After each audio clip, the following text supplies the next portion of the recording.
kaibigan ang kalikasan. Mga bundok at dagat ay iyong pagmasdan. Pawang paninira ang iyong makikita, at pagyurak sa kanilang ganda.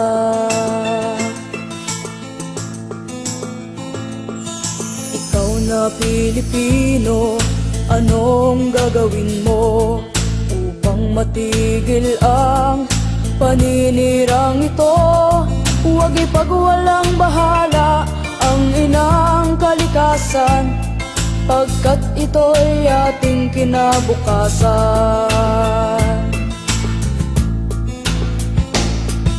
Gumising ka kaibigan at iyong ipaglaban karapatan ng inang kalikasan.